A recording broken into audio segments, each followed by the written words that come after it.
Qué gusto que me acompañes aquí en Acceso B. Mi nombre es Luis Benavides. Te doy la más cordial bienvenida esta tarde de martes iniciando con sabor a inicio de semana por el superpuente que tuvimos el primero del año. Ya regresando de este puentazo, de este primer puente del año, pues la verdad me da muchísimo gusto que nos acompañes aquí en Acceso B. Hoy vamos a tener un programa interesantísimo porque, pues bueno, la idea de tener siempre una conversación contigo, que nos acompañes, que puedas ser parte de esta conversación, pues es poder nutrirnos de muchas cosas, de muchos temas que están día con día aconteciendo en la agenda nacional y que no solamente tienen que ver con la cuestión política, que tienen que ver con la cuestión empresarial, económica, sino también, por ejemplo, el día de hoy hablaremos de la cuestión jurídica desde el punto de vista de los derechos humanos y toda esta convención que México se ha inscrito a través de la Convención de Derechos Humanos y, por supuesto, de toda esta situación, este andamiaje que es muy importante, por ejemplo, en el tema de la justicia. Por cierto, te invito a que antes de ingresar a esta gran charla, nos puedes acompañar, ya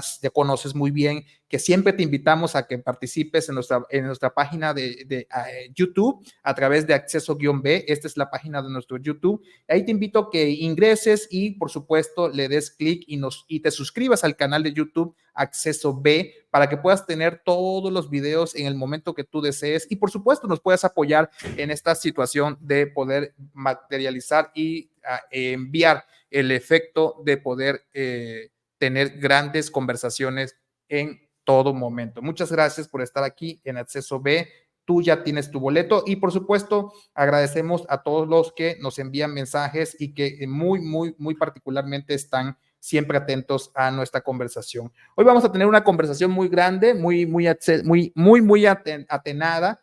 Tenemos invitados, por supuesto, en esta sala virtual. Ya se están conectando algunos de ellos. Hoy voy a recibir a los autores de una de alguna manera, una gran bibliografía que tiene que ver con esto de la introducción del sistema de convencionalidad, por supuesto, en el tema de justicia en México, ¿no? Por supuesto, vamos a tener a grandes especialistas, a especialistas de la calidad de Jorge Alberto Camacho Pérez y por supuesto también a través del doctor Guillermo Nieto Arreola. Por supuesto, vamos a tener aquí una conversación en esta que me va a apoyar nuestra querida amiga Julisa Castro Díaz del Castillo, que ya se encuentra en línea, y posteriormente de eso vamos a platicar por supuesto, de los temas de la agenda geopolítica que está viviendo nuestro país con el querido Mateo Mayo, quien es especialista y que tiene mucho que desear. Pero bueno, vamos entrando en lo que van entrando nuestros invitados de esta agenda que les platicaba.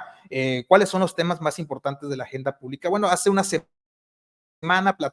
retomamos el tema del plan C del presidente, de todo este andamiaje que ya anunció a través de su mañanera, su conferencia matutina, y por supuesto es un tema que nos está de alguna manera en todos los sentidos está generando una tendencia interesante, una conversación al respecto, porque bueno, en principio es la pregunta, ¿se podrá? ¿No se podrá? Es decir, ya en el ocaso de la administración que encabeza el licenciado Andrés Manuel López Obrador, y obviamente en el ocaso de esta legislatura, en la Cámara de Diputados y por supuesto en el Senado, pues es muy complicado con los números que hay que estas 20 reformas que anunció el presidente pasen a ver la luz. Pero del otro lado hay todo un andamiaje que por supuesto está mencionando que no es otra cosa más que pues una especie de tema o de narrativa que se endurece o se fortalece, como quiera usted verlo, en el sentido de la campaña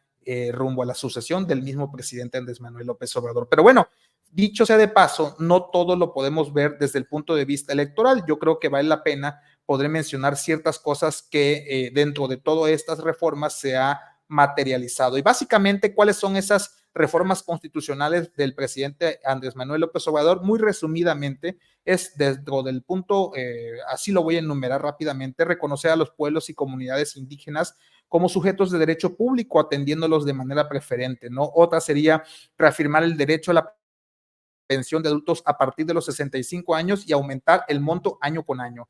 La tercera sería otorgar becas a todos los estudiantes de familias pobres de todos los niveles. Es decir, ya tendría un acceso muy importante todo este andamiaje de lo que se está dando a través de los apoyos sociales, específicamente de las becas a los estudiantes. También el número 4 es garantizar la atención médica y gratuita a todos los mexicanos, que es un tema que pues, ha simbrado todo este sexenio del presidente Andrés Manuel López Obrador, por una parte lo que él dice y por otra parte lo que pasa en la realidad en nuestro país. Otro punto también es que los mexicanos y familias puedan ser dueños de las viviendas. Otro punto dentro de estas reformas es prohibir el maltrato a los animales, que ha tomado una efervescencia interesante por el tema, por ejemplo, del regreso a la grande de la Plaza México, el tema de los toros, y no solamente de eso, sino también de todos estos temas de maltrato animal que mucho ha afectado en el sistema o en el ambiente, en la comunidad de cada una de nuestras localidades. También otro de los puntos es proscribir el territorio nacional de hidrocarburos mediante el fracking, es decir, ya detener esta situación de forma legal.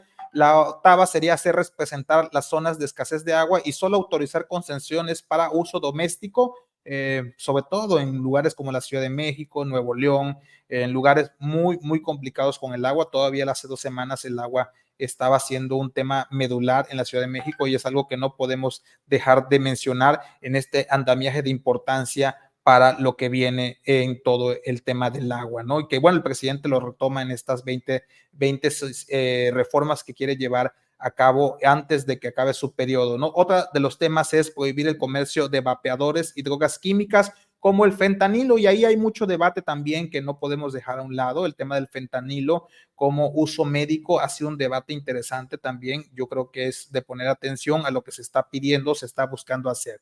Otro de los temas es prohibir el comercio, otro de los temas, disculpen, es no permitir el aumento del salario mínimo que sea menor al de la inflación, ¿no? Es un tema que es muy de alguna manera, que lo lleva el presidente y que ha sido él el que ha mantenido este discurso de los salarios mínimos en el tema de contrastarlo con la inflación, que bueno, dicho sea de paso, no es una cuestión fácil, porque el tema de la inflación, por supuesto, no depende de nuestro país. Pero bueno, ahí lo tiene también como parte. El número 11, el salario mínimo para maestros, guardias nacionales, soldados, marinos y médicos no podrá ser menores a los que perciben los trabajadores inscritos al IMSS, ¿no? Es un tema de equidad en estos temas de salario para los trabajadores de otros sectores muy importantes para el país. También otro de los puntos y muy controvertido es revertir la reforma de pensiones aprobadas en el gobierno de Ernesto Zedillo, y también otros es del número 13, garantizar a los mexicanos el derecho a la educación y el trabajo, que eso, bueno, es un tema que hay que mencionar, que pues se tendría que ver desde un punto de óptica que, bueno, la Constitución ya lo menciona de una manera muy específica. El 14º punto, bueno, todos los campesinos que quieran cultivar sus tierras contarán con su jornal seguro, justo y permanente, como sucede en el programa Sembrando Vida.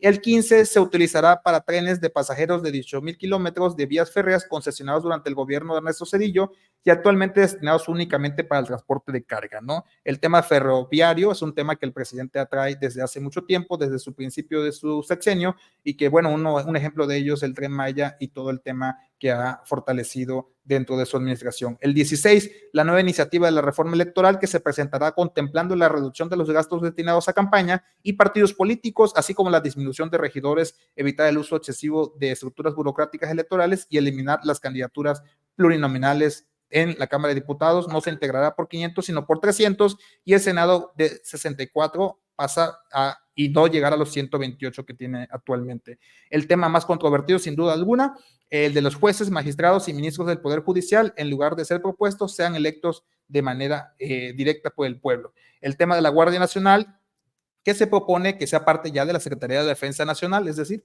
pues totalmente quitándole el andamiaje ciudadano, ¿no? Y el 19, convertir en política de Estado la austeridad republicana y diciendo que ningún servidor público puede ganar más de lo que percibe el presidente de la República. Finalmente, el 20, eliminar todas las dependencias y organismos onerosos y en listas supuestamente autónomos creados durante el periodo neoliberal, ¿no? Entre ellos el INAI, que es importantísimo como sistema de transparencia para este tema del país, el país que conocemos hoy en día. Entonces, no podemos decir que todas las cosas no son controvertidas, no podemos decir que no todas las cosas que propone el presidente son no necesariamente a discusión, pero bueno, lo importante es mencionar que el contexto en el que se hace, en el momento en el que está partiendo, derivado de todo este andamiaje que se está viviendo en el tema electoral, pues llama mucho la atención y es un tema que seguramente ya lo están viendo ustedes a través de los diferentes, pues de alguna manera quienes están contestando ya esta situación en referencia a lo dicho por el presidente. Ya están en el estudio Julissa Castro Díaz del Castillo, Jorge Alberto Camacho, quienes ya se están conectando. En breves momentos vamos a estar hablando con ellos, pero seguimos con el tema. Bueno, si ustedes seguían el handicap del tema de la agenda nacional, pues el presidente está recibiendo ya a una comitiva de Estados Unidos y que derivado de todo este andamiaje que se vivió en el tema de las acusaciones de Estados Unidos, pues el presidente también en otro punto, pues había de alguna manera condicionado esta agenda que el presidente Biden le pidió para recibir a alguien especialista en el tema de seguridad, porque lo que venían a hablar es el tema migratorio y bueno, esto lo usó el presidente para mencionarlo. Finalmente sí estuvo de alguna manera de acuerdo el presidente en recibir a esta comitiva, que ya estaremos hablando de esto porque pues evidentemente es un tema que nos interesa a todos, el tema de la migración, cómo impacta y cómo Estados Unidos está buscando poner un alto a esa, pues de alguna manera a esa línea, a ese límite que comparte con nosotros México y Estados Unidos de la frontera y que muchas veces el término que usa Estados Unidos es que está fuera de control. Es un tema que hay que tenerlo muy cercano a la agenda de lo que estamos viviendo, sobre todo en nuestro estado de Tabasco, por ser un estado que está en la ruta de miles o millones de personas que emigran hacia Estados Unidos en específico. Y pues bueno, estos temas son los que se están viviendo en la agenda nacional. Por supuesto, es un tema que también hay que mencionar. Hace unas horas se informó que cayó el helicóptero donde se trasladaba el expresidente Sebastián Piñera y que pues ya fue confirmado hace algunas 2 horas y media que efectivamente él iba ahí y que pues desafortunadamente falleció, ¿no? Eso es importante mencionarlo, es una personalidad como el expresidente Sebastián Piñera en un momento también complicado en su país y de alguna manera como referente de la política de nuestro continente. Y por supuesto, también hay que mencionarlo, Nayib Bukele, dentro de este esquema que hemos venido platicando aquí en Acceso B, de que estamos en este 2024 viviendo las elecciones en el mundo más importantes, por ser casi más o casi llegando a los 80 procesos en el mundo, entre ellos, por supuesto, México y Estados Unidos, pues en El Salvador hubo elecciones y ¿qué creen? Pues arrasó Nayib Bukele con casi el 82% de preferencias del voto, o más bien del voto de la ciudadanía en El Salvador. De eso vamos a platicar con Mateo Mayo más adelante, por supuesto. Y bueno, yo no quiero dejar de mencionar nuestra conversación este día con diferentes autores, con 2 autores de un libro interesante y en esta me va a acompañar mi querida amiga Julissa Castro Díaz del Castillo, quien ya está en conexión con nosotros aquí en Acceso B. Tú desde La Paz, Baja California. Bienvenida, Julissa, ¿cómo estás? Hola Luis, pues muy contenta aquí de estar en Acceso B este martes desde Baja California, efectivamente, muy contenta de estar el día de hoy aquí con esta conversación que creo que va a ser de mucha utilidad para todos los ciudadanos.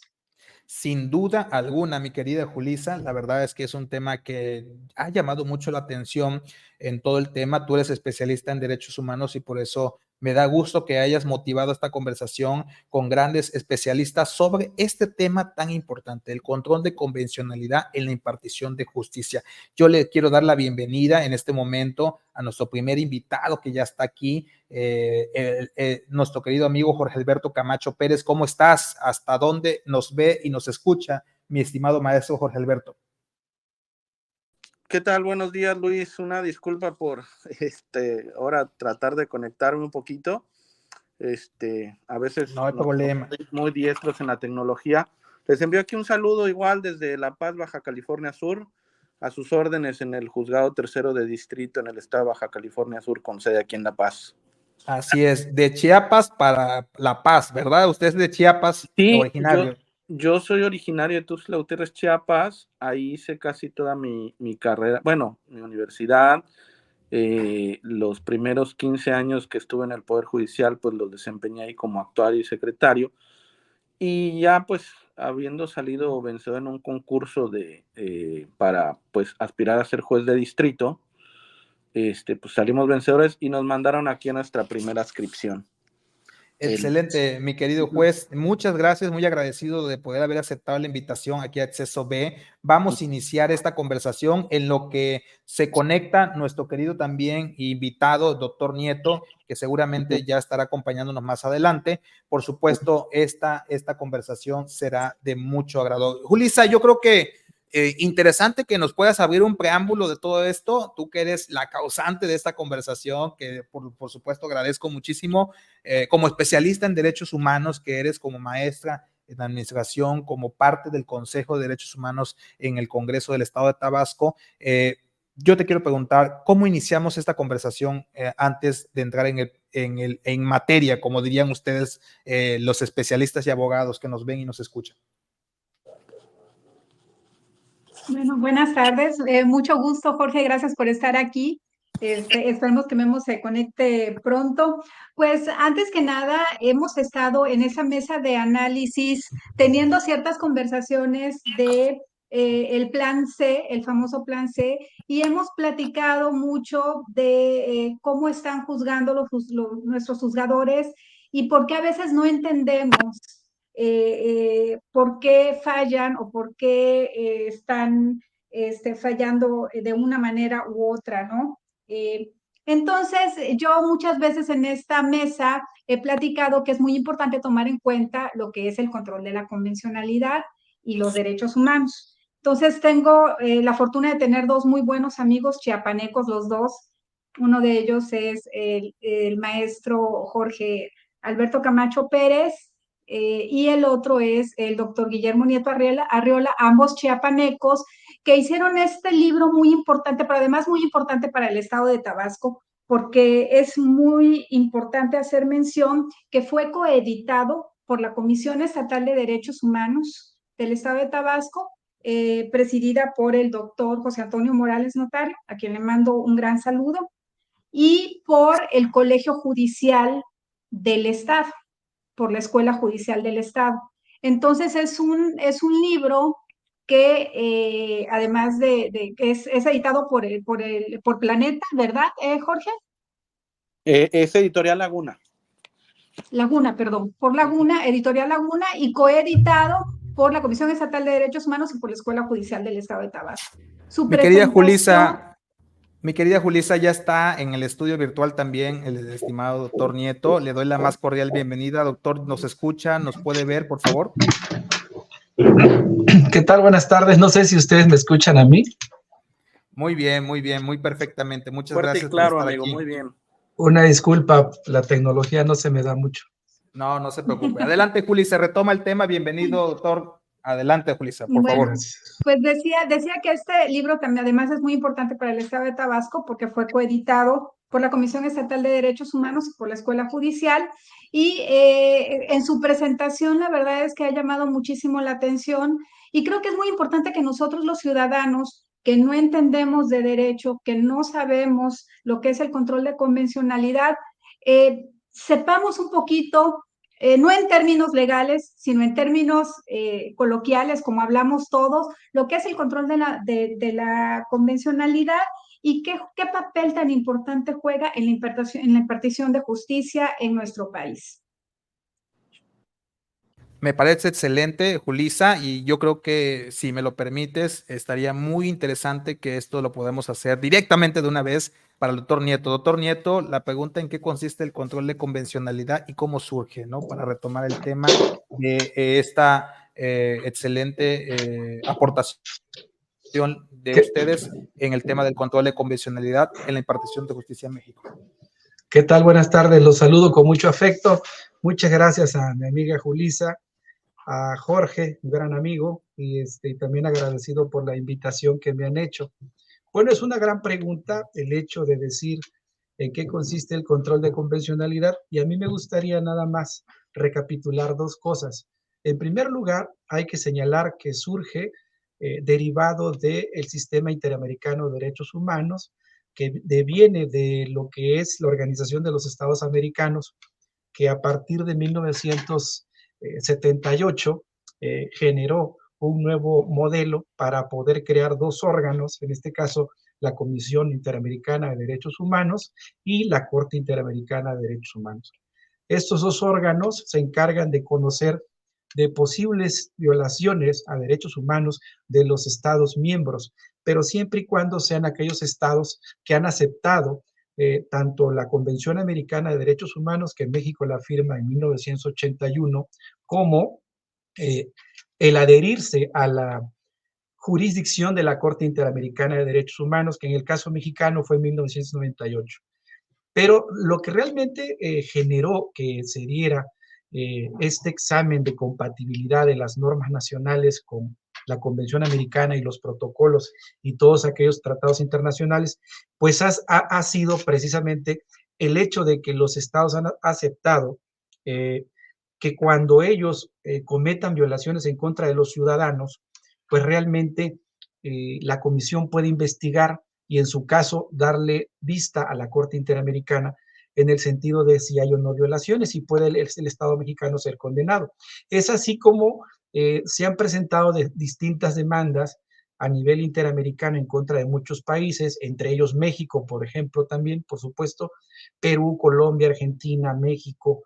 Y en el caso mexicano, muy en particular, tenemos alrededor de 10 demandas, bueno, más de 10 demandas ya, con el caso Sonpaxtle y el caso Reyes Rodríguez, pero se ha generado este esquema del análisis de compatibilidad y fundamentalmente, hay que decirlo, en aras de poderle hacer un tributo a un mexicano, a don Sergio García Ramírez, porque don Sergio García Ramírez, en el caso Mirna Chang contra Guatemala, emite un voto particular en el sentido de decir que cuando el Estado acepta la Convención Americana como un documento formal, un documento fundamental que regule no solamente su constitución, sino también este documento interamericano, está obligado a que todas las autoridades, todos sus jueces, realicen una especie de control de convencionalidad en el sentido de decir que deben de llevar a un examen las normas nacionales frente a la Convención Americana. Hay que decirlo, don Sergio García Ramírez es quien nos da la pauta para que luego, en otros casos, en el caso Almonacid contra Chile y el caso Trabajadores Cesados del Congreso contra Perú, ya se establece en la resolución de la Corte Interamericana, propiamente dicho, en la resolución, en el que se estableció que todos los jueces nacionales debían de someter a un examen de compatibilidad sus normas nacionales con la Convención Americana. Y esto se vio fortalecido con el caso Rosendo Radilla contra México, en donde prácticamente ahí obligan al Estado mexicano a generar un parámetro de control en el sentido de que primero se debe analizar las normas a la luz de los derechos humanos previstos en la Constitución y los tratados, y que en caso que existan dos o más normas o dos o más interpretaciones, se debe de estar aquella que le dé mayor beneficio. Y en su caso, que ninguna de las dos se puedan aplicar, debería la norma nacional inaplicarse. Pero esto se vio fortalecido también con la reforma del año 2011. Entonces podemos aquí hacer un pequeño paréntesis diciendo que deriva del sistema interamericano, del sistema de la OEA, con dos organismos internacionales. México está obligado porque en 1981 firma la Convención Americana y posteriormente con la reforma del año 2011 se vio fortalecido de algún modo el esquema que nos marcaba la resolución del caso Rosendo Radilla Pacheco. Y posteriormente, años después, en la contracción de tesis 293, también 2011, en el sentido de decirnos que todas las autoridades, no solamente los jueces, sino todas las autoridades de este país están obligadas a respetar la Convención Americana de Derechos Humanos, con independencia de lo que digan las normas estatales, lo que digan las normas reglamentarias. Básicamente en eso consiste y así surge este control de convencionalidad. Muchas gracias, doctor Nieto, por esta interesante disertación del tema. Julisa, en el siguiente contexto, te toca la siguiente pregunta, por favor.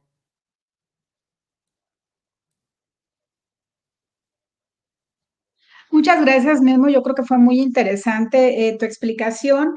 Entonces, en ese sentido, vamos a concretar cuáles son las obligaciones del Estado mexicano en el control difuso de convencionalidad y cómo ha sido su impacto en los derechos humanos de nuestro país.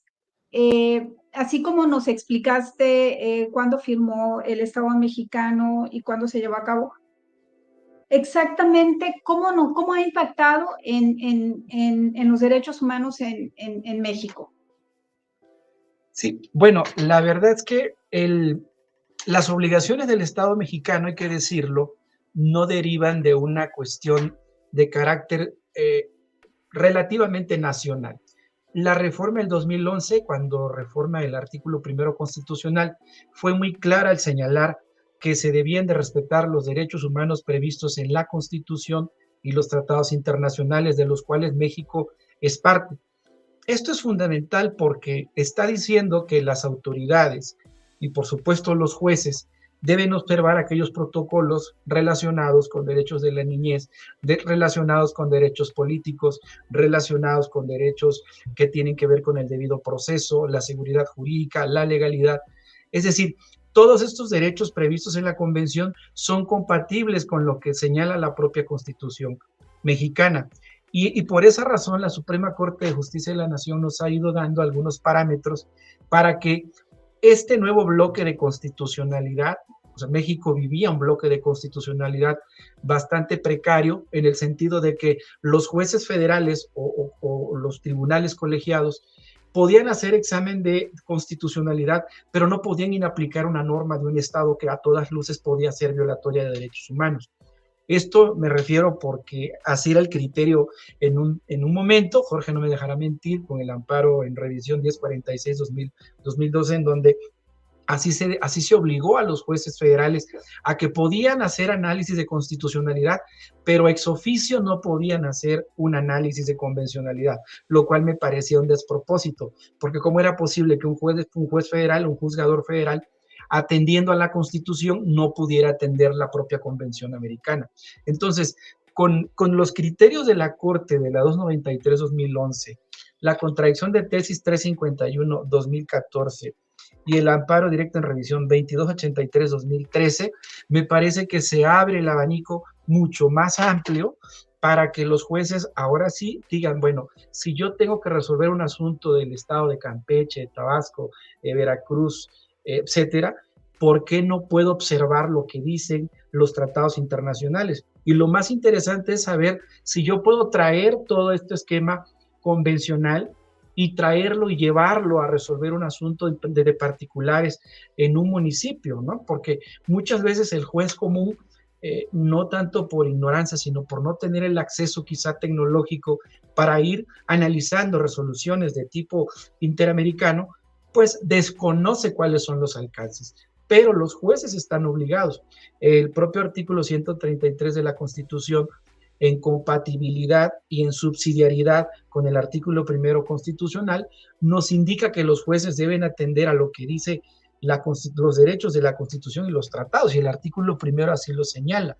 Entonces, esto quizás ha sido el talón de Aquiles en la impartición de justicia en México, porque me parece que no solamente se requiere un esquema de profesionalización exprofeso en el sentido de conocer cuál es la dimensión de los derechos humanos, cuál es la importancia de los derechos. Los derechos no son una moda.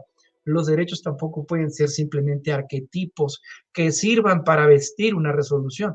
Los derechos son una realidad que están en la Constitución y están en la Convención Americana. El problema es identificarlos. El problema es que se nos olvida, y ayer, Día de la Constitución, se nos olvida a veces que la propia Constitución nos da el margen de poder llevar a cabo una metodología propia, como lo hicimos con mi amigo Jorge en este libro, que dicho sea de paso, y no dejo de comentarlo, La Suprema Corte apenas hace un año sacó una metodología en el amparo directo en revisión 2283-2013, en donde habla de 4 pasos. Nosotros pusimos 9, o sea, 8 en particular y 9 en lo principal, en el sentido de decir qué es lo que se tiene que hacer, por qué debe de hacer un juzgador. Pues un juzgador debe entender que primero analiza el universo normativo, en dónde está inmerso, el tipo de caso, es fácil o difícil, el tipo de conflicto normativo, si realmente lo puede saldar con una interpretación conforme o lo puede saldar con el principio pro persona, y en su caso si tendría que inaplicar la norma. Pero antes de inaplicar la norma, que viene siendo la dimensión fuerte del control de convencionalidad, pues habría que ver exactamente en qué momento se está presentando ese conflicto. Puede haber una antinomia, puede haber una polisemia, en fin, no es nada más aplicar la cuestión de los derechos humanos simple y llana, sino que debemos determinar realmente si existe un conflicto jurídico. Y esa parte de identificar los conflictos jurídicos, me parece que a veces es la que el juzgador no entiende que está obligado por el artículo 1 constitucional. Y no solamente el juzgador, también las autoridades administrativas están obligadas, evidentemente, a observar derechos humanos, ¿no? Y eso creo es la principal obligación del Estado mexicano, como lo dice la propia Constitución, tratar de promover, tratar de respetar, de garantizar los derechos, investigar, etcétera, y reparar los derechos. Esas son las principales obligaciones específicas y generales para el Estado mexicano. Interesante, doctor. En ese sentido, pues es importante mencionar que este libro en el cual ustedes proponen esta interesante, de alguna manera, esta análisis de las tesis, de todo lo que están explicando atentamente el doctor Guillermo, pues también fue un tema que se realizó en coautoría con nuestro siguiente invitado, que es, por supuesto, que lo presentamos hace un momento, el juez Jorge Alberto Camacho Pérez, y que, por supuesto, también tenemos ahí algunas preguntas que nos gustaría poder compartir. Juez Camacho, en el tema, en su función como juzgador federal, ¿hay alguna resolución relevante en la materia donde resolviera aplicando el control de convencionalidad? ¿Qué tal, Luis? Buenas tardes. Antes de responder esta pregunta, sí me gustaría ahondar lo que señalaba Guillermo. O sea, al principio estábamos muy limitados con esta figura de control de convencionalidad, porque pues como que daba miedo aplicarlo. Yo creo que cuando surge algo nuevo, nos resistimos al cambio como seres humanos. Y solamente podíamos ver las cuestiones de la Ley de Amparo y del Código Federal de Procedimientos Civiles, que es lo que más aplicamos. Ya después con la jurisprudencia, pues la contradicción en tesis 351-2014, fue que ya nos dijeron, bueno, pueden ustedes incluso legislación que se haya aplicado desde el inicio ante los jueces del fuero común, ¿no? Entonces eso ya nos dio un poco más de libertad para poder aplicar este control de convencionalidad, que básicamente es, pues bueno, analizar si hay alguna hay alguna normatividad que vaya contraria a la Convención Americana de Derechos Humanos. Y sí, bueno, en mi caso, yo empecé a aplicar el control de convencionalidad. Ya ahorita puedo hablar de ese asunto porque pues ya lo resolví, fue en enero del año pasado. Pues fue un tema muy novedoso, el de las vacunas del COVID, cuando no se permitía aplicar la normatividad interna de COFEPRIS, no permitía aplicar a los menores de 5 a 12 años, no sé si recuerdan, claro. Estaba para los adultos, luego para los adolescentes, pero para los menores de 5 a 12 años no, porque pues no se tenía la dosis exacta, o recordaban que era una tapa naranja, creo que manejaban las de Pfizer, y que mucha gente se fue a vacunar en Estados Unidos. Yo hice una resolución en donde la autoridad me decía, es que no tengo todavía autorización de COFEPRIS, y ahí es donde yo decía, bueno, debes de ponderar el derecho humano a salvaguardar la vida, a lo mejor sí es riesgoso para el niño, pero van a ser más beneficios, y lo que se buscaba es que cada quien tuviera esa posibilidad de decidir, no que el Estado te dijera, no, tú no de entrada.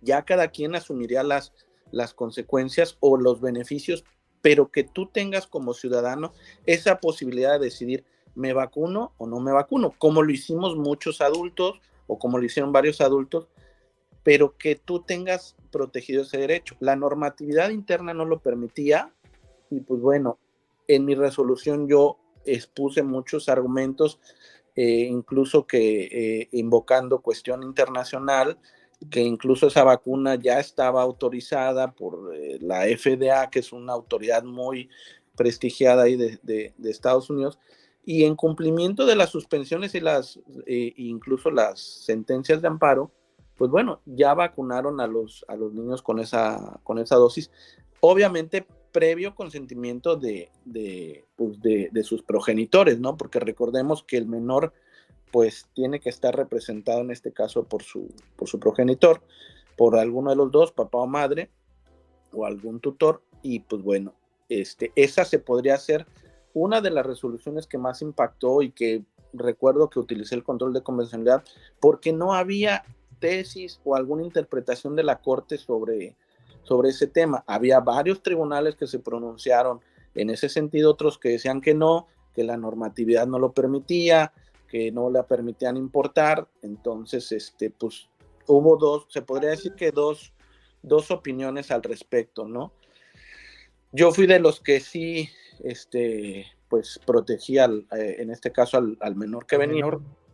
Y ya después de 5 o 6 meses, incluso ese tema lo comentamos, vino la resolución de la Corte en la que dijo, tratándose de menores de menores de 5 años, al conceder la suspensión provisional, debe de vacunársele, ¿no? Entonces, ahí había el conflicto de la normatividad interna, que es lo que comentaba Memo, no es nada más, bueno, ya control de convencionalidad, lo aplico de una vez no, primero tienes que ver cómo está, si la propia Constitución o la ley interna te da la solución, y si no, ya el control de convencional o la inaplicación de la norma es la última solución, ¿no? Que en este caso, pues bueno, fue desaplicar esa normatividad de COFEPRIS que no permitía a los menores vacunarlos, ¿no? Y ahora, pues la otra que recientemente me acuerdo, que igual está, pues hay dos criterios, pues ahora con el caso que mencionaba Memo del caso Zompaxtle Tepigle, ¿no? Así se pronuncia.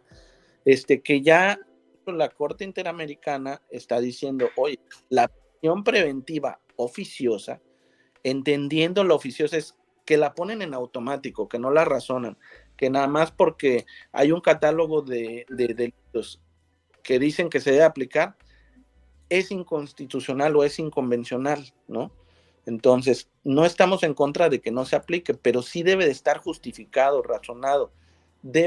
Recordemos que la prisión preventiva debe ser como que la última de las medidas precautorias o para sujetar a alguien a un proceso.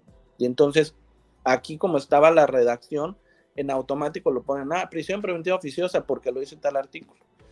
Ya hicimos un estudio, ya hicimos unas resoluciones y pues señalamos que eso es inconvencional, que incluso este caso pues da mucha luz de cómo se debe hacer y pues bueno, ya hay unos jueces que están cumpliendo las resoluciones, otros que señalaron que no y pues bueno, hay incluso un criterio del Pleno Regional Centro-Sur que en mi caso todavía no me obliga porque nada más obliga del centro del país para abajo. Y ya hay tengo entendido que ya hay una denuncia de contradicción de criterios de los dos plenos regionales, que seguramente en los próximos meses, pues ya la Corte dará luz de cómo, de qué criterio es el que debe de prevalecer. Esto va a servir ya para todos los jueces nacionales, ¿no? Pero, pues esos serían los más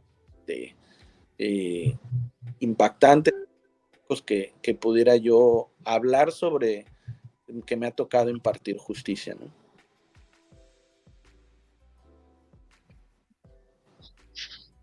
Muchas gracias, Jorge. A mí me gustaría hacerte otra pregunta. Uh-huh. ¿Sí me escuchan? Sí, adelante. Sí, adelante, Julissa. Sí, a ver, Jorge, nos queda muy claro los dos ejemplos que tú pusiste y por qué a nosotros los mexicanos nos cuesta tanto trabajo entender, sobre todo con respecto a prisión preventiva oficiosa, por qué nos cuesta tanto trabajo entender este derecho que tenemos todos a llevar pues nuestro juicio en libertad hasta que se demuestre que somos culpables.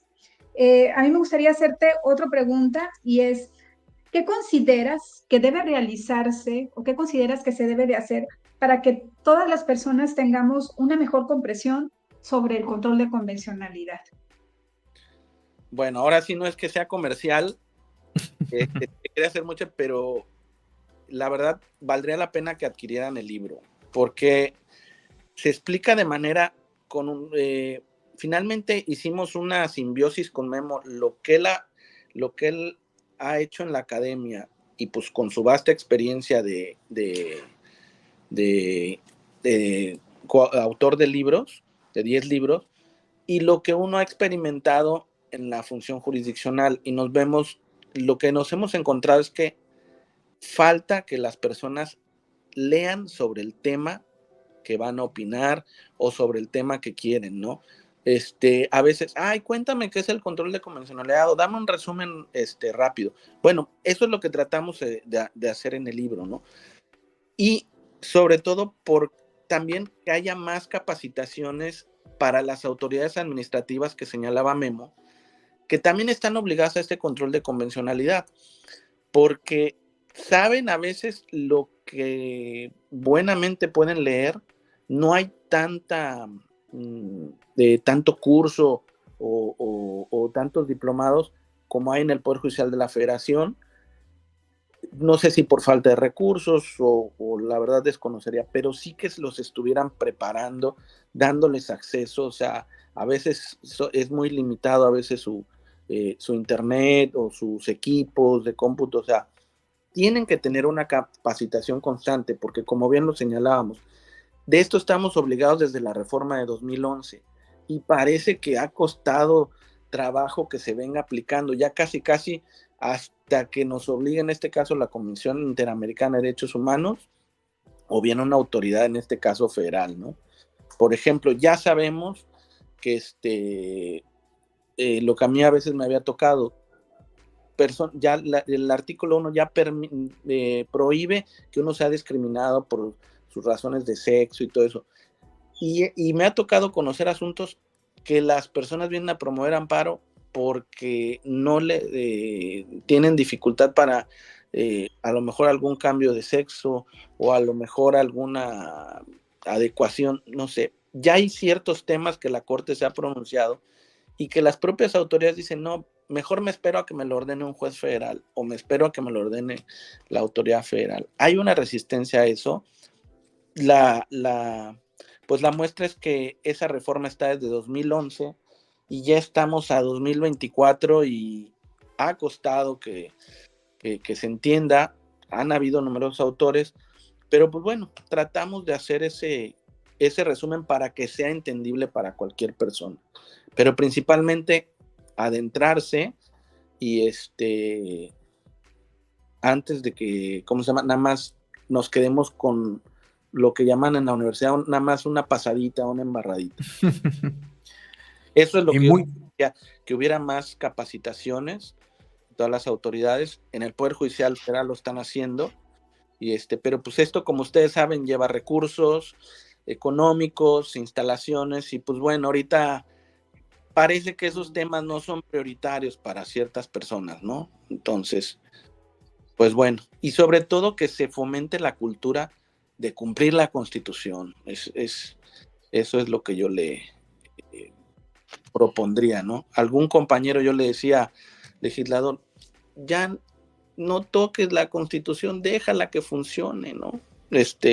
A veces hay una reforma que a veces acaban de hacer y ya hacen otra y no han dejado que se eche a andar lo que ellos propiamente ya autorizaron, ¿no? Pero pues bueno, esas serían las sugerencias que a corto plazo yo propondría, ¿no? Juez Camacho, doctor Nieto, ¿en dónde se puede adquirir este libro? ¿Cómo está disponible? ¿Está disponible solamente físico o tiene alguna versión en línea? ¿Cómo lo podemos adquirir para quienes estemos interesados en leer el libro? Bueno, mi querido Jorge creo que tiene ahí la respuesta. Lo estaba distribuyendo una librería en Tuxtla Gutiérrez, Chiapas. Voy a ver si todavía tiene ejemplares disponibles. Me comprometo a mandar pues la información ya sea con Julisa para que se la pueda retransmitir a Luis y ya ellos lo mandan a cualquier parte de la República. Y Interesante, mi querido. hasta ahorita sería esa modalidad, no hemos mandado o autorizado la versión electrónica. En el caso de un servidor, yo prefiero leer porque puedes subrayar, marcar, y gastas menos tu vista. Pero bueno, ya platicaremos con Memo si también hacemos la electrónica, porque también ya hay que recordar que este libro salió a finales de diciembre de 2021, ¿no? Y entonces han habido algunos cambios y pues ya con Memo ahí hemos estado platicando para la segunda edición.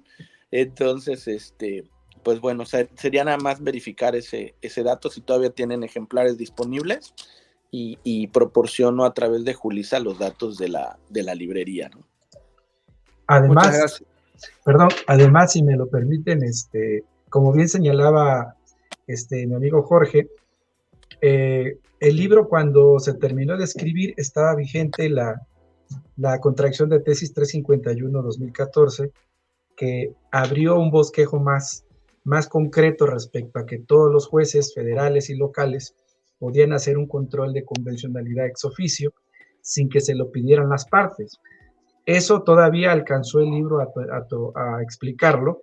Sin embargo, luego vinieron otros asuntos importantes como el amparo directo en revisión 2283-2013 y por supuesto las dos resoluciones de la Corte Interamericana en el caso Zompaxtle y en el caso Reyes Rodríguez y Alpizar. Estos dos asuntos me parece que los que tratan la prisión preventiva oficiosa ha tenido resistencias en la cultura jurídica mexicana y me parece que bien va a generar una segunda edición en donde podamos ampliar no solamente los primeros capítulos para explicar cuál es la dimensión de los derechos, en particular cómo vinieron surgiendo, la evolución propia del concepto, es decir, primero fueron derechos naturales, derechos fundamentales, hasta llegar a 1948 con derechos humanos. Y posterior a ello, quizá dedicarle un capítulo a hablar sobre conflictos jurídicos, porque el control de convencionalidad no es algo que se tenga que dar simplemente por gusto o por moda, sino que derive necesariamente de un conflicto jurídico. Y bien lo decía Jorge hace rato, cuando a él le toca resolver el tema de las vacunas, sin lugar a dudas estábamos enfrente a un conflicto, una realidad social, pero a la vez un conflicto jurídico. Recordemos que durante la pandemia fue donde más derechos humanos se violentaron.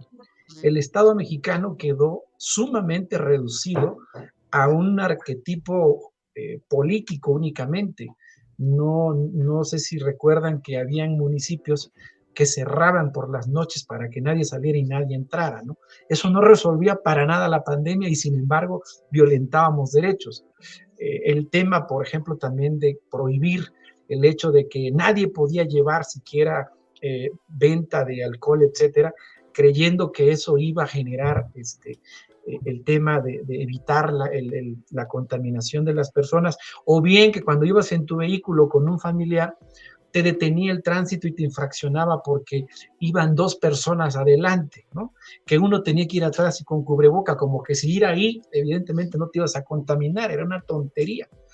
Pero luego, no solamente se dieron ese tipo de violaciones, se presentó en el tema del derecho a la salud, porque el Estado quedó reducido a nada prácticamente en materia de salud, y tuvieron que ser los jueces que hoy se convierten, hoy tienen un verdugo todos los días que los acusa, pero fueron los jueces los que les permitieron a menores, a enfermos, a diabéticos, a gente que no tenía un acceso a una vacuna, que se las pudieran poner. porque el esquema de políticas públicas evidentemente quedó rebasado. Entonces yo creo que el tema de los derechos hay que entenderlo bien, hay que trabajar en un proyecto en donde podamos también hacer la crítica de este tema del debido proceso, el tema de la presunción de inocencia, más allá de filias y fobias de algunos jueces por decir que el hecho de que la persona tiene que estar en la cárcel para que pueda ser investigado, me parece que hay que superar este chip tan reducido de lo que son estos derechos. Tampoco podemos decir que por aplicar el tema de la proporcionalidad en la pena y que la persona esté en libertad, signifique que todos los delincuentes van a salir, que los violadores van a salir, que los abusadores de menores van a salir. No, lo que estamos pidiendo es que otra autoridad, llamadas fiscalías, hagan su trabajo, que puedan justificar la prisión preventiva. Eso es lo que se quiere decir, pero a veces se nos olvida y lo primero que hacemos es culpar al juez. Lo primero que hacemos, el error de los fiscales, se tapan culpando al juzgador. Y me parece que esa es una irresponsabilidad política del tamaño de una soberbia mentira. Entonces yo creo que deberíamos de tomar más en serio este tema del control de la convencionalidad.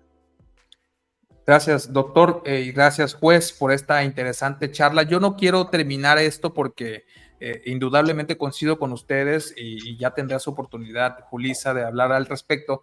Coincido con ustedes que es un tema de constante formación, educación para conocer los derechos y los alcances de esta aplicación para todos.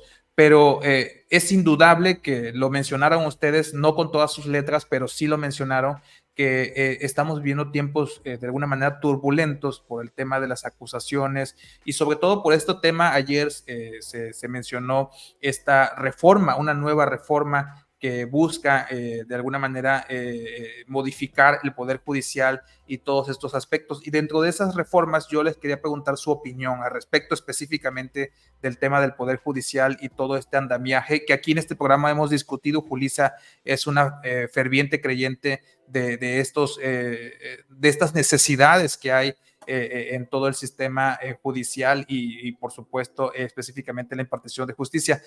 Yo les quiero preguntar su punto de vista al respecto, ¿no? En la actualidad, ¿cómo ven este andamiaje que se pretende buscar a través del Ejecutivo? Y si dentro de este andamiaje ustedes conocen algunos aspectos que pudiera, por ejemplo, mencionar esto que ustedes hacen o que traen a colación, el tema de la preparación, el tema de esta formación, de estas necesidades de preparación para todo el sistema en nuestro país. El que quiera contestar, por supuesto. Me le voy a adelantar a Jorge porque yo sé que le pusiste un cuchillo en el pecho con esa pregunta. No sé si quiera contestarla. Pero a ver, yo creo que en primer lugar yo diría algo que es importante. Me parece que una reforma de tal trascendencia debería de irse a un parlamento abierto. Un parlamento abierto en el que tenga que participar no solamente los jueces locales, sino también los federales, la sociedad civil, las organizaciones de abogados en todo el país y por supuesto también parte de la fiscalía. Una reforma de ese calado no puede ser una reforma unilateral, no puede ser una reforma que le corresponda a una mayoría parlamentaria, porque esa mayoría parlamentaria se puede equivocar. Hay un dicho en la política que a veces las minorías son irresponsables porque no permiten que la mayoría pueda gobernar, pero no hay peor castigo para un Estado que tener una mayoría irresponsable, porque la mayoría puede hacer lo que quiera y eso puede ser equivocado. El tema de la expresión popular, del ejercicio del voto legislativo, por supuesto que tiene que ser razonable. Y me parece que en el sentido de decir que los juzgadores tienen que ser electos democráticamente, me parece que ignora el procedimiento legislativo que ha estado diseñado no solamente en nuestro esquema político mexicano, no solamente desde que después de la Constitución de Cádiz, la Constitución de 1824, las 7 leyes de 1836, las bases orgánicas de 1843, la Constitución de 1857 y la de 1917, se diseñó un modelo en el que los poderes intervienen para nombrar a los jueces, porque si creemos que el control político es quien debe defender la Constitución, pues estamos equivocados, por una sencilla razón, porque la creación de la división de poderes, desde Montesquieu, desde el diseño de Alexis de Tocqueville, habla de que la importancia de la defensa de la Constitución tiene que darse en la jurisdicción, tiene que darse en los juzgadores. Si nosotros sacamos a los jueces de este modelo de división de poderes, en donde participan 3 poderes para poder nombrar una corte, para poder nombrar un tribunal, si nosotros sacamos a los jueces al ruedo, vamos a acabar despedazados. ¿Por qué? Porque evidentemente que nuestros procesos electorales, electivos, no están exentos de tener vicios de procedimiento y no podemos confiarle a alguien que por ser popular le vamos a dejar en sus manos la defensa de la Constitución. Creo que ahí hay un error de método muy grave en el sistema constitucional, en no entender en su dimensión un esquema constitucional. Esto no quiere decir que el Poder Judicial no deba de revisarse. Esto no quiere decir, por ejemplo, que no se revise cómo deben elegirse los ministros. Los ministros deben elegirse sí con la participación de los poderes, pero también con la participación de las organizaciones académicas, educativas, en donde la formación de quien va a aplicar la ley, pues realmente sea profesional. No podemos dejarle en manos de una mayoría que por una cuestión política elija una persona que, si bien es cierto, tendrá la legitimidad democrática, no quiere decir que tenga una legitimidad de origen profesional, porque le vamos a dejar en sus manos la justicia de este país. Ahí creo que es el principal error. Entonces, me parece que este esquema de creer que los jueces deben ser electos por elección popular, me parece que es un error que nos puede llevar a que, en vez de componer lo que según nosotros está descompuesto, pues lo va a empeorar. Pero es mi humilde opinión. Muchas gracias, doctor Neto. Interesante su opinión al respecto. No sé si el juez Jorge Alberto Camacho quería hacer alguna precisión. Vi que tenía intención de platicar algo. Adelante, juez. Si no, no hay problema. Aquí está Julissa igual para hablar. Pues ya nada más para ahondar sobre el tema, como bien dice Memo, todo, o sea, es un modelo que viene hecho desde nuestras antiguas constituciones y finalmente se hicieron para que nosotros, y hablo en mi calidad de juzgador, pues no tuviésemos alguna presión para resolver. O sea, si yo tengo que salir a hacer campaña, ¿a qué horas voy a resolver mis sentencias, mis acuerdos? El problema es que la gente que hace ese tipo de iniciativas nunca ha estado en un juzgado de distrito, no sabe las cargas de trabajo que hay. Nosotros tenemos que acordar las 24 horas, a veces 30 demandas, salen 10 sentencias y como 150 promociones, ¿no? O sea, pero tenemos el conocimiento, o sea, nos preparamos desde pues muy jóvenes. Yo te comentaba, gracias si me permites hablarte de tú, Luis, yo te comentaba que yo entré en el 2002, o sea, y entré de actuario y hice un examen para ser actuario, o sea, no es de que me llevara yo con el título, no, tienes que hacer un examen de aptitud, de conocimientos, para ver si cuentas con los conocimientos básicos para desempeñar ese cargo. Ya tienes tu acreditación, bueno, después de 6 meses hice mi examen de secretario, lo pasé, y después de 15 años, a mí no me da pena decirlo, concursé 8 veces para ser juez de distrito. Y si en las primeras veces no pasé es porque no tenía todos los conocimientos suficientes. O sea, no quiere decir que fuera un secretario mediocre, no. Me faltaba estudiar más los nuevos criterios. O sea, aquí tienes que estar al día. Es como el médico también, o sea, tiene que estar al día. Entonces, que ahora quieras, por ejemplo, poner a alguien nada más porque se lleva, pues perdón por la expresión, pero al rato van a tener a un futbolista impartiendo justicia o a una cantante impartiendo justicia, ¿no? A mí a veces es lo que les he comentado a veces amigos legisladores, o sea, hagan sus debates, discutan, pero no nada más se pongan a gritarse o algo o a adorar a alguien, no, o sea, tenemos la justicia del país en nuestras manos. Yo se los he dicho a mis secretarios.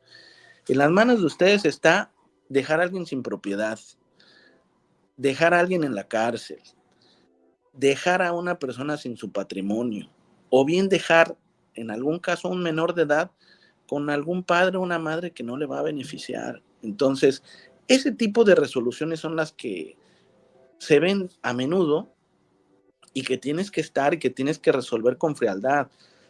Y un punto muy importante, debes de ser imparcial. Entonces, ¿cómo vas a ser imparcial si, por ejemplo, después viene al amparo la colonia o el municipio que te votó por ti?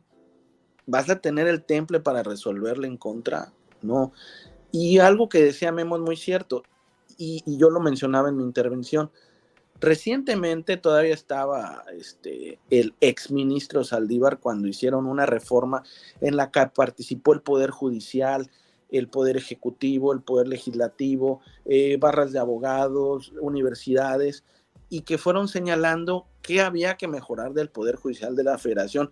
Y fue una reforma en la que salieron la ley de carrera judicial, acuerdos contra el nepotismo, nuevo sistema para acceder a la carrera judicial, o sea, que ya tenías que tener título de abogado, que si quieres ser secretario debes de ser actor, o sea, mucha normatividad,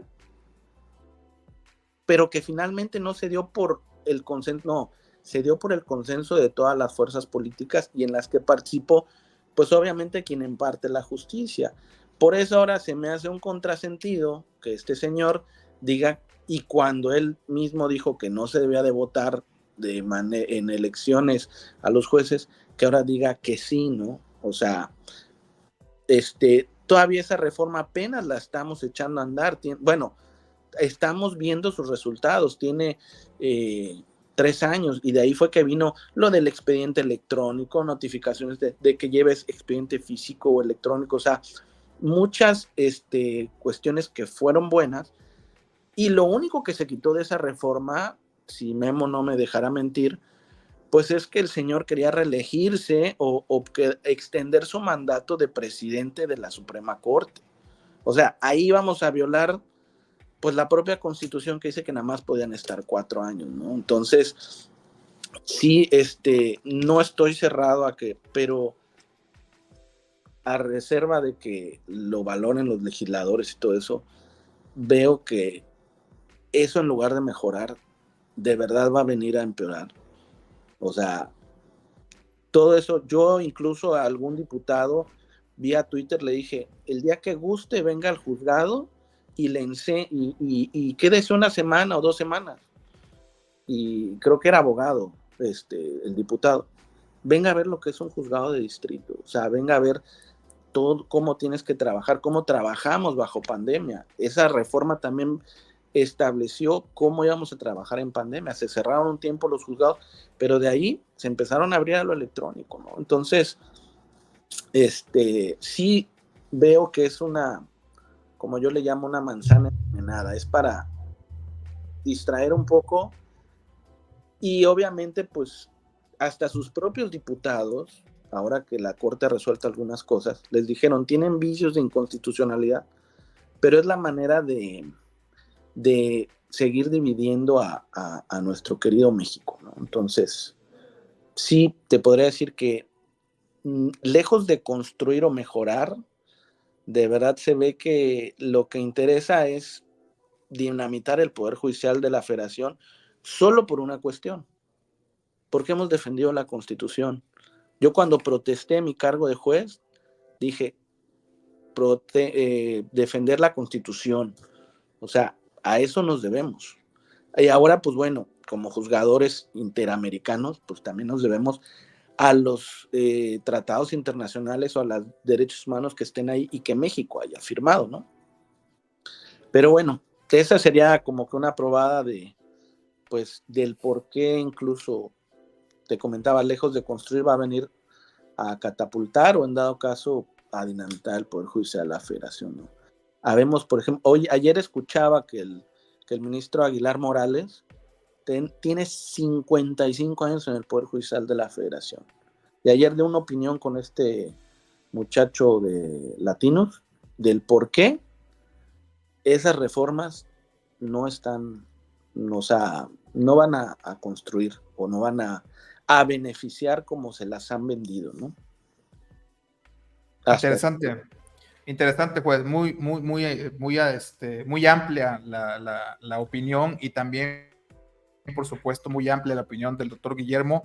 Agradecido con que hayan estado en este programa. Por supuesto, siempre la visión de quienes están dentro de esta responsabilidad, que en este caso es en el caso del juez Jorge Alberto, que está en este proceso, pues siempre es importante mencionarla, y por supuesto con la experiencia de la academia del doctor Guillermo también es sumamente importante. Y esta mancuerna que han hecho ustedes para crear esta opción de llevar este libro a la luz, aunque esté un poco ya, quizás, como bien dicen ustedes, ya con algunos cambios o adecuaciones por venir, pues es un esfuerzo importante. Lo dice alguien que hace también su parte desde otra trinchera, y por supuesto todo esto es un viaje interesante. Julissa, para ir rematando ya esta gran conversación, ¿cómo finalizarías en tu conclusión? Y aquí para darle pues obviamente el aspecto a nuestros queridos invitados.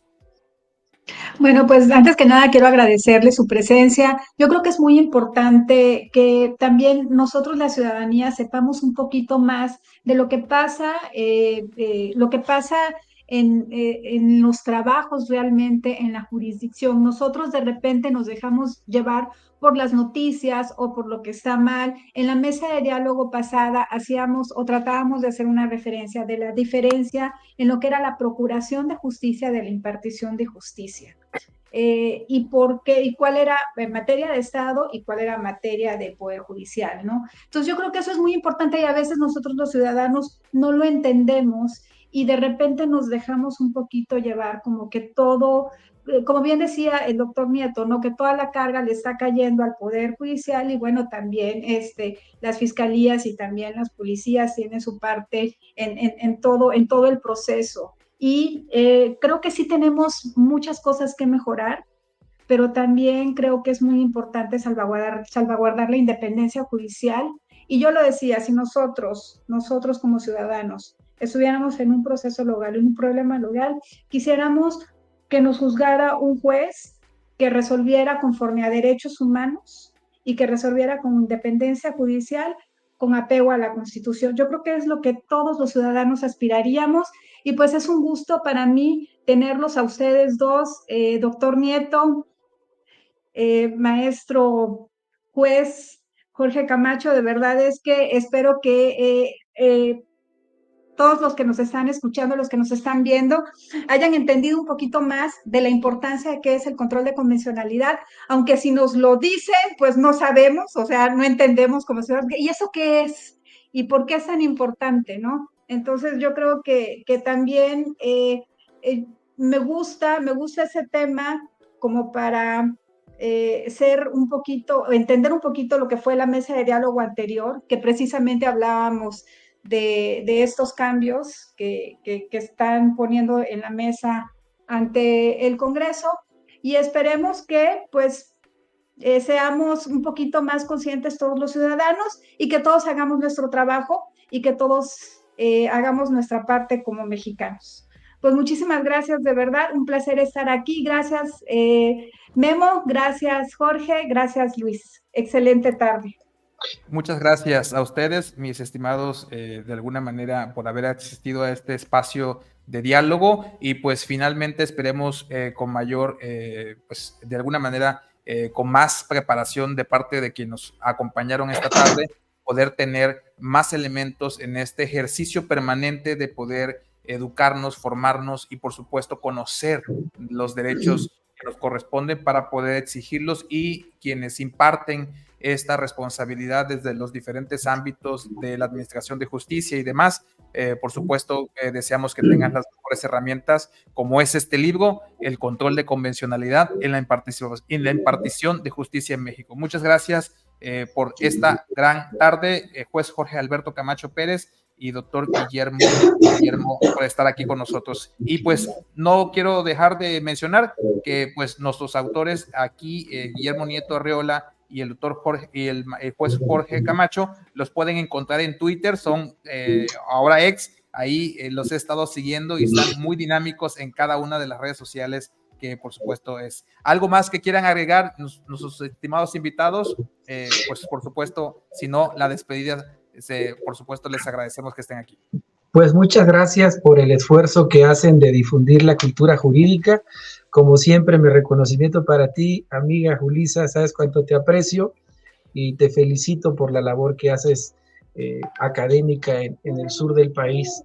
Un gusto saludarte, Julissa, a mi amigo y compadre Jorge, y a ti, Luis, un gusto saludarte, que sea a la distancia. Muchas gracias. Muchas gracias. Pues igualmente agradecer pues la invitación ahí de la buena amiga Julissa, que finalmente igual Memo y yo pudimos conectarnos, que habíamos tenido un poco de dificultad técnica, y pues nuevamente mucho gusto, Luis. Gracias. Pues de manera virtual, una felicitación por este esfuerzo que haces de pues llevar a la comunidad jurídica este tipo de temas, hacerlos accesibles, el tiempo que le dedicas. Y pues bueno, por lo pronto un abrazo virtual, agradezco la invitación y ojalá les haya servido pues lo que aquí comentamos de parte de Memo y de un servidor. Muchas gracias reiteradamente a ustedes y por supuesto a todos los que nos ven y nos escuchan en redes sociales. Este programa estará anclado en las redes, por supuesto, en YouTube, en el canal Acceso B, en las redes de Facebook, Acceso-B, Radio Choca Digital y por supuesto con nuestros hermanos de Cámara de la Chontalpa que amablemente siempre nos pasan este programa en vivo y por supuesto para que ustedes puedan consultarlo en el momento que así deseen. Vamos y volvemos porque vamos a estar en conversación con el tema de El Salvador y el tema, por supuesto, de la visita de Xóchitl Gálvez a Estados Unidos, que es un tema de nuestro siguiente invitado, el maestro Mateo Mayo, quien ya se está conectando y que es nuestro analista político, geopolítico y consultor político en Acceso B. No se vayan, seguimos aquí donde ustedes, por supuesto, tienen su boleto. Volvemos enseguida.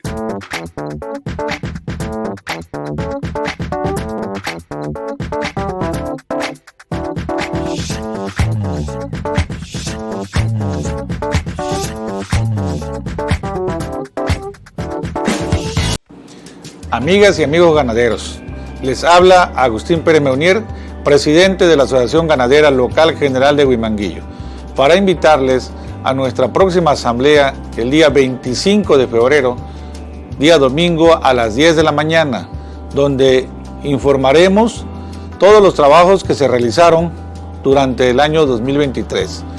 Es una asamblea informativa y posteriormente daremos a conocer el plan de trabajo de la Ruta 2024. Les esperamos, ustedes son muy importantes, no falten.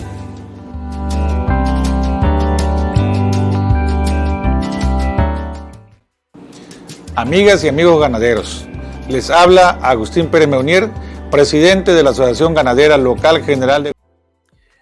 Qué gusto que nos acompañen aquí en Acceso B. Mi nombre es Luis Benavides. Te doy, si te estás incorporando en este momento, la más cordial bienvenida. Te invito a que nos sigas en redes sociales a través de todas las plataformas que hemos dispuesto para ti. Estamos en YouTube a través de nuestro canal Acceso-B, Acceso B. Ahí suscríbete, dale clic y por supuesto estarás en contacto directo con nosotros y nos apoyas en esta red social de YouTube. Pero también estamos en Facebook a través de Acceso-B. Ahí la fanpage está disponible para ti y no solamente de estos temas que hablamos, sino de muchos otros contenidos que son sumamente interesantes para ti y también a través de nuestros compañeros de Radio Choca Digital que amablemente nos llevan a través de su red social en Facebook y a través de Cámara de la Chontalpa también. Gracias por darnos esta oportunidad de compartir con su público. Por supuesto, con ustedes siempre es una gran charla y una amena charla. Voy a darle la bienvenida en este escenario a nuestro querido maestro Mateo Mayo. Él es analista geopolítico, consultor político, por supuesto, miembro de Acceso B. ¿Cómo estás, Mateo? Un gusto hasta la Ciudad de México. Un gusto saludarte, Luis, nuevamente. Un saludo para ti, para tu audiencia hasta Villahermosa y como siempre, gracias por la invitación y al equipo técnico de Radio Choca por hacer esto posible. Gracias, Mateo. Vamos de lleno al tema. La verdad es que, híjole, cuando platicamos tú y yo de qué vamos a conversar o lo que tú me propones o cuál es la conversación, pues es evidente que no es fácil porque hay muchos temas que en el mundo pasan y que pareciera que no, pero sí afectan al tema de la geopolítica y de toda esta recomposición regional que hay en el mundo. Mateo, vivimos, tú lo dijiste antes de irnos del 2023 y llegando al 2024 lo mencionaste, vivimos en el mundo la mayor cantidad de elecciones, pues eso es muy importante decirlo. Aperturaste una de ellas con el tema de Milei en Argentina, compartiste el tema, empezaste a compartir el tema de las primarias en Estados Unidos y hoy pues estamos viviendo, sin mencionar otras que ya las has compartido, ¿verdad? Pero hoy estamos viviendo un triunfo arrasador en la reelección de Nayib Bukele en El Salvador,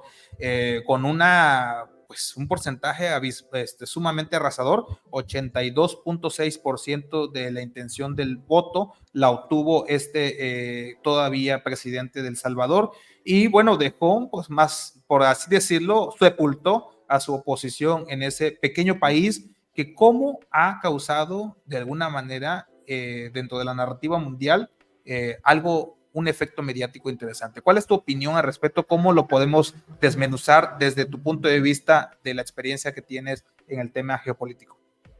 Pues bueno, como tú lo mencionaste, Luis, El Salvador sí, efectivamente es un país muy pequeño, es un país centroamericano, hay que ubicarlo geográficamente. Es un país que apenas su extensión territorial tiene 21,000 kilómetros cuadrados. Es un país relativamente muy pequeño. Por ejemplo, si lo comparamos con México, que tiene casi 2 millones de kilómetros cuadrados, estamos hablando que pues sí hay una amplia diferencia territorial. Sin embargo, Ecuador ha tenido grandes reflectores mediáticos a raíz del surgimiento de esta figura política que hoy se reelige, que ganó las elecciones, que es Nayib Bukele. ¿Cuál es el aspecto trascendental? ¿Por qué despierta tanto foco esta figura presidencial? Bueno, primero que nada hay que poner también en contexto que El Salvador tiene un sistema bipartidista que hoy prácticamente quedó dinamitado. Y también El Salvador tuvo una última guerra civil en los 70s, 80s, 90s. Me parece que en los 90s es cuando finaliza la guerra civil de El Salvador. Entonces estamos hablando de que prácticamente El Salvador tiene 3 décadas de democracia, entre las cuales el gobierno ha alternado entre un gobierno de centro derecha, que es el Partido de la Arena, y un gobierno de izquierda, que es el FMLN, que es el partido que se institucionalizó después de la Guerra Civil Salvadoreña, que es el Frente Farabundo Martí para la Liberación Nacional. Entonces, llega un punto en el que este bipartidismo empieza a desquebrajarse con la aparición de nuevas figuras, lo que hemos llamado en política los analistas como los outsiders, entre los que se encuentran, por ejemplo, Donald Trump y Javier Milei. Entonces, Nayib Bukele, que por cierto ya había sido alcalde de la capital, aparece y se figura como un outsider y gana una primera elección en 2019. Ahorita les voy a mencionar los porcentajes. En 2019 ganó con el 53.10% frente a Arena, que tuvo el 31.7%, y el FMLN tuvo el 14.4%. Ahora, en esta segunda elección, Bukele, como vemos ahí en pantalla, obtiene el 80%, el FMLN tiene un poco más del 6% y Arena cerca del 7% aproximadamente. Entonces, estamos viendo en que prácticamente esta elección dinamitó la oposición y rompió el bipartidismo. ¿Y qué nos dice esta elección en términos de política interna para El Salvador? Pues que la gente hasta cierto punto está cansada de las opciones tradicionales. Este es un fenómeno que no solamente estamos viendo aquí en El Salvador, lo vimos en México en la elección del 2018, en Estados Unidos lo vimos con la elección de Donald Trump, lo vimos en Argentina con Javier Milei, que el auge de figuras nuevas, de outsiders, está generando que se rompan los esquemas de política tradicional. Y ¿qué es lo que nos dice esto? Que hay un gran sector del electorado que está cansado de las opciones tradicionales, y por eso es que son victorias en algunos casos arrasadoras, avasallantes. ¿Por qué? Porque hay una gran pregunta. ¿Por qué están surgiendo muchos populismos en la región? en el mundo en general, porque en Europa también han estado surgismo. Bueno, quizás es porque hay un descontento popular frente a las opciones tradicionales de la política. El problema aquí es que muchos de estos modelos de políticos nuevos plantean grandes esquemas y grandes debates. Uno de ellos, de los grandes debates que ha planteado Bukele, por ejemplo, es el tema con la seguridad. La seguridad ha sido el tema principal de su agenda. Él incluso lo ha nombrado como una guerra declarada contra las pandillas. Y esta política de mano dura es la que ha ganado reflectores y despertado muchos aficionados y admiradores en otros lados del país. Aquí, por ejemplo, en la Ciudad de México hay una política que replica un poco ese modelo policial, que es ¿cómo se llama? Ay, se me fue el nombre. Sandra Cuevas, que hasta se viste de policía y replica toda esta figura. Entonces, a raíz del auge y de estas acciones de Bukele, están surgiendo personajes políticos que quieren replicar ese modelo y que incluso quieren replicar sus políticas y su figura. Es interesante la mención que compartes, sobre todo de la todavía jefa de una delegación, bueno, más bien de una parte de la Ciudad de México, allá en la capital, que por supuesto recuerdo perfectamente a Sandra Cuevas cuando decía que si ella pudiera, de alguna manera se enamoraría de ella misma, ¿no? Algo por el estilo, ¿no? Pero bueno, el punto es que se ha mencionado al respecto de lo que compartes de esta, de alguna manera, de esta agenda que pues tiene sus tiempos y que estamos viviendo a nivel mundial sobre las elecciones de este tema. Y me llama la atención en el caso de El Salvador que pues cómo se mandan estos mensajes y por eso es importante la geopolítica en todo este aspecto, Mateo, porque cómo se mandan mensajes en este contexto. Vimos a Milei un poco de alguna manera en una distancia de alguna manera muy marcada de esta Argentina, pero cómo vemos cómo El Salvador incluso en este tema de la elección que vivieron ya se mandan mensajes en el sentido de que se pueden ayudar mutuamente y bueno, es identificable cómo ver cómo estas corrientes son afines de alguna manera a Donald Trump, por ejemplo, que también está participando en una elección tan importante como la de Estados Unidos, y ya tú trajiste a colación el tema de cómo hay ciertas figuras políticas, como el caso de Sandra Cuevas, al respecto de que quiere emular esta situación, esta tendencia que de alguna manera está pasando en el mundo.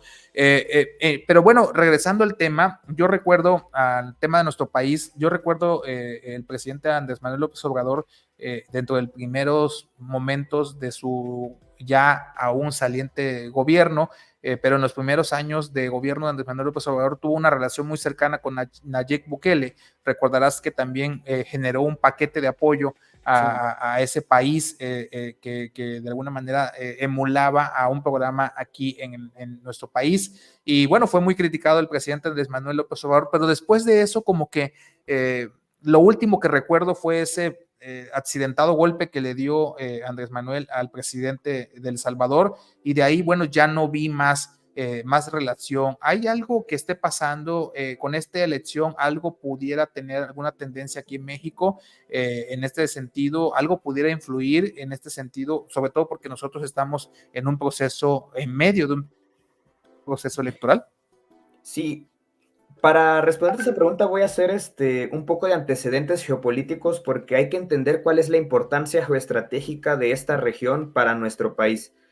Hay que recordar que durante la época colonial estos países pertenecían a la Capitanía General de Guatemala y México pues al Virreinato de la Nueva España. Entonces, cuando se generan los procesos de independencia, México sí o sí se ve obligado a establecer relaciones con estos países y aquí le surge un gran dilema geopolítico que es, ¿se distancia de esos países para concentrarse en sus problemas internos o se preocupa por la estabilidad en estos países porque a final de cuentas, como son países vecinos, le repercuten? Eventualmente la historia demostró que México tenía que preocuparse por la estabilidad en estos países para garantizar sus fronteras y para garantizar también cierta estabilidad para sí mismo, porque es una de las regiones más directas que tenemos. Tendemos a ver a México como parte de la región de Norteamérica a raíz de la integración comercial, el vínculo con Estados Unidos, pero la otra región que tiene México más cerca es la que tenemos en nuestra frontera sur, que es Centroamérica, lo que es Guatemala, Belice, El Salvador, Honduras, etcétera, etcétera. Entonces, durante el siglo XX, México, por ejemplo, recibe muchos refugiados del genocidio que venían huyendo de Guatemala, y durante la Guerra Civil del Salvador, México estuvo muy metido en este proceso de paz, porque para México es importante que esta región esté estable, para que también tenga estabilidad en su frontera sur, porque un conflicto armado en una parte del mundo inevitablemente tiene sus brazos que se extienden a otras zonas. Entonces, para México, pues sí, por eso es muy importante la estabilidad en esta región. Entonces, en ese sentido, Andrés Manuel López Obrador lo que propone cuando llega a la presidencia es un plan de desarrollo integral para estos 3 países del Triángulo Norte de Centroamérica, que son Guatemala, Honduras y El Salvador, en el cual propone que genere empleo en estas zonas para así ofrecer empleo a las personas de esos países y que no tengan que verse tan obligadas a migrar. Podemos hacer algunas críticas respecto a este programa, pero la idea inicial es esta. Entonces, por eso es que se exportan 2 programas que son Jóvenes Construyendo el Futuro y se exporta Sembrando Vida a El Salvador. ¿Por qué? Porque es importante invertir en la estabilidad en esta región también para beneficio de México. Ese es el enfoque geopolítico y geoeconómico que ha tenido México. Estados Unidos no lo ha visto de la misma manera. Y ahorita con las elecciones en Estados Unidos tampoco Donald Trump lo ve de esa manera. De hecho, es un enfoque geopolítico totalmente diferente. Pero bueno, con esto digamos que inicia el primer contacto entre esta relación bilateral entre el gobierno de Andrés Manuel López Obrador con el gobierno de Nayib Bukele. Sin embargo, cuando Nayib Bukele comienza su famosa guerra contra las maras, guerra contra las pandillas, es que empieza a distanciarse de este gobierno. ¿Por qué? Porque estas políticas de mano dura empiezan a resquebrajar hasta cierto punto el orden constitucional, el Estado de Derecho de El Salvador, y vulneran múltiples derechos humanos. Nayib Bukele lo justifica de una manera, pero hay organizaciones que lo critican de otra manera. La población hasta cierto punto lo legitima. Hay otros sectores de la población afectada que pues no legitiman este tipo de políticas, pero de ahí viene el gran giro a raíz de ese cambio en política interna. Nada más por mencionar un dato, en 2021 El Salvador fue el país con mayor tasa de población encarcelada, con 605 habitantes encarcelados por cada 100,000 habitantes. México en ese entonces ocupaba el lugar 93 con 173 personas por cada 100,000 habitantes. Y por poner otro ejemplo, Estados Unidos era el 6º país con mayor población encarcelada, con 505 personas por cada 100,000 habitantes. Entonces estamos hablando que en 2021 El Salvador incluso tenía índices carcelarios por una tasa de población encarcelada mucho mayor a países más grandes que él, como México, como Estados Unidos, como Cuba, Turkmenistán y como Ruanda. Entonces, esta ha sido la gran crítica y que ha generado, pues sí, ese distanciamiento en la relación bilateral. Interesante, Mateo. Y bueno, en este ejercicio hay que recordar que también en pasados programas, Mateo Mayo, el maestro Mateo Mayo, analista geopolítico, ha venido dándole puntual seguimiento a todas estas elecciones. Platicamos hace algunos programas sobre el tema de Taiwán, platicamos sobre el tema de las primarias que están en este proceso interno de los partidos demócrata y republicano en Estados Unidos, y de todo este seguimiento que le estás dando al tema de la posibilidad de ser juzgado el candidato o de alguna manera el que busca ser candidato del Partido Republicano, Donald Trump. Y hoy mencionas el tema de Salvador, ¿no? Que es importante que la audiencia conozca que en Acceso B estamos conversando todos esos esquemas, porque hay una relación en todos estos en todo este ajedrez político internacional, y que sin duda alguna, como lo acaba de expresar Mateo Mayo, en el tema de México y El Salvador, pues hay una relación interesante por todo este tema de la migración, narcotráfico y demás. Mateo, no quiero dejar pasar la posibilidad de poder conversar contigo tu opinión antes de que de alguna manera partas a tus actividades sobre esta visita que todavía sigue en Estados Unidos, precisamente Xóchitl Gálvez, la candidata de la alianza PAN, PRI, PRD, y que bueno, está en el marco de de alguna manera de estos dichos, de estas publicaciones que en Estados Unidos han surgido acerca del presidente Andrés Manuel López Obrador y el supuesto recibimiento de dinero ilícito, que no es comprobable todavía, por supuesto, sigue siendo una nota periodística, pero que de alguna manera todo está surgiendo, y por supuesto por eso me llama la atención de esta visita en Estados Unidos de Xóchitl Gálvez, quien, pues dicho sea de paso, va todavía muy distante de la candidata puntera que es del partido Morena, PT y Verde, Claudia Sheinbaum. Pero bueno, en ese punto, ¿cuál es tu opinión en esta estrategia que Xóchitl Gálvez está haciendo ahora en Estados Unidos y en estas reuniones que está teniendo, estos encuentros, de alguna manera estas posiciones de su agenda que está haciendo en aquel país vecino que también está en elecciones?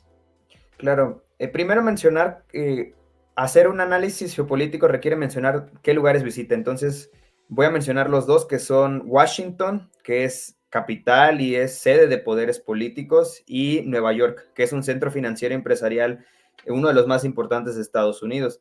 Entonces, esas son primero las dos ciudades que visita. Ahora, ¿con quiénes va? Bueno, uno de los factores también importantes es con quién va. Va con Ildefonso Guajardo. Ildefonso Guajardo fue secretario de Economía y fue el líder negociador del Tratado de Libre Comercio de América del Norte, el tratado que antes representaba esta zona de libre comercio entre México, Canadá y Estados Unidos, que ahora es el TEMEC. Entonces, pues sí, va de la mano de Ildefonso Guajardo, alguien que conoce de primera fuente los procesos de cabildeo en Estados Unidos, porque él dirigió una delegación comercial para negociar un tratado allá. Entonces, esto no hay que perderlo de vista. El segundo aspecto es qué lugares o qué instituciones o con quiénes se va a reunir. Primero, hay una nota que menciona que es llamada por el Comité de Seguridad Nacional. Todavía no se ha mentido o desmentido esto, pero de ser cierto, está en uno de los posibles temas es la cuestión de la seguridad en la frontera, que para Estados Unidos y para un gran sector del Partido Republicano, que ahorita está en elecciones, que por cierto, en 2 días va a tener elecciones primarias me parece que en Islas Vírgenes y en Nevada. Entonces, todo está conectado de cierta manera. Para el Partido Republicano, como bien mencionaba, es muy importante este tema de la frontera con México, porque ellos tienen una política antimigratoria y de contención de fronteras muy severa. De hecho, ahorita hay un conflicto entre un gobernador, que es el gobernador de Texas, con el gobierno federal de Biden por el tema del manejo de la frontera. Entonces, este es uno de los temas importantes para la agenda republicana. Y pues claro, en el que México también está involucrado indudablemente, porque pues también es su frontera. También con quiénes se va a reunir con el Comité de Relaciones Exteriores, con la Cámara de Comercio, con la presidenta de Unidos US, que es Janet Murguía, va a la Universidad de Georgetown y también va a la OEA. La OEA va a visitar a Luis Almagro, y aquí es muy importante mencionar un aspecto. La OEA es un organismo regional que promueve la democracia, sí, pero hasta cierto punto bajo la línea estadounidense.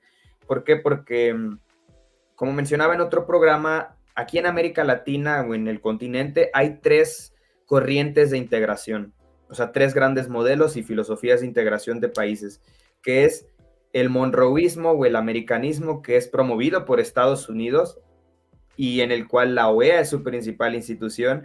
Está por el otro lado una corriente más de izquierda, que es el bolivarismo, que es el latinoamericanismo hasta cierto punto, en el que podemos verla reflejados en organismos como la CELAC, en el que se excluye hasta cierto punto a Canadá y Estados Unidos por ser colonia de otro tipo de países.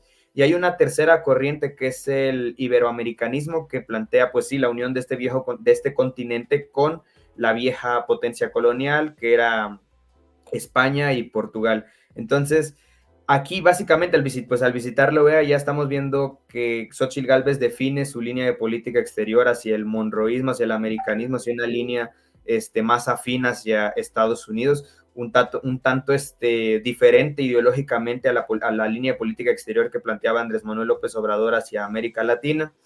¿Y qué otros temas son importantes en este caso?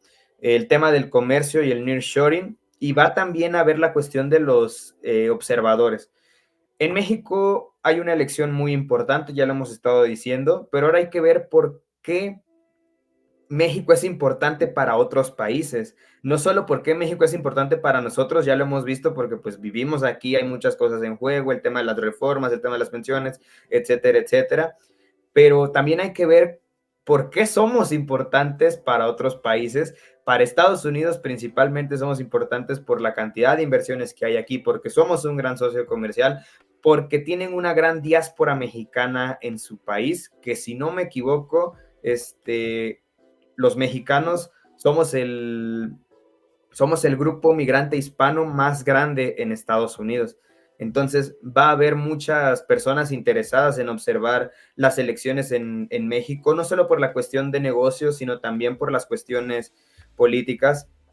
Y también otro tema importante es la agenda antidroga. Xóchitl Gálvez ha dicho en esta visita que ella pretende que su relación y su enfoque sea muchísimo más allá de dos temas que son la migración y el fentanilo.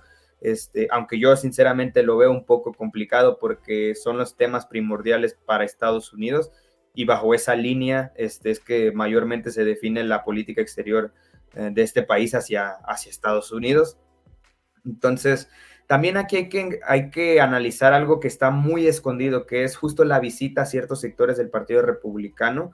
Hay un ala dura en el Partido Republicano que respalda a Trump, que todavía tiene una propuesta electoral de intervenir en México con el ejército estadounidense para combatir las células del narcotráfico. Entonces, puede que sea así una visita de cabildeo de Xóchitl Gálvez, sí, pero también es una visita en la que los lobbies estadounidenses van a exponer sus intereses hacia México, que quizá no fueron bien recibidos con la administración de López Obrador o que encontraron cierta oposición, pero que ahora pueden ver en Xóchitl Gálvez una manera de apuntalar esos intereses. Interesante, Mateo Mayo, analista geopolítico y por supuesto consultor político, ahora gran parte del equipo de Acceso B. Mateo, no sin antes de verte partir, quiero que nos recuerdes en dónde te podemos encontrar a través de las redes sociales y por supuesto si estás haciendo algo que nos puedas compartir, por favor. Adelante, Mateo. Muchísimas gracias, Luis. Mi nombre es Mateo Mayo, soy analista de geopolítica y consultor político. Pueden encontrarme en Facebook como Mateo Mayo, en Twitter, ahora ex, como @MateoMayoG y en Instagram como MatMayoG. Muchísimas gracias. No, gracias a ti, Mateo Mayo. Muchas gracias por estar aquí como cada tarde de 15 días, poder compartir este gran escenario mundial con tu gran y atinado análisis político y geopolítico que muy bien le hace a este programa. Muchas gracias. Y bueno, finalmente llegamos a la conclusión de esta tarde, de este programa aquí en Acceso B. Mi nombre es Luis Benavides. Te agradezco que nos hayas acompañado en todo este escenario de lo que compartimos, por supuesto, de lo que estamos haciendo en esta conversación. Siempre es importante que puedas estar echándonos un ojo y ser parte de lo que hacemos aquí en Acceso B. No me quiero ir sin antes recordarte que, por supuesto, Acceso B es parte de ti y que puedes hacerlo a través de nuestro canal de YouTube, así como aparece en pantalla, Acceso B. Por supuesto, es para nosotros muy, muy importante que lo puedas entrar y suscribirte, darle clic a la suscripción y, por supuesto, seguirnos en esta interesante red social de YouTube. Ahí nos puedes ver todos los programas, todos los shorts, todos los cortos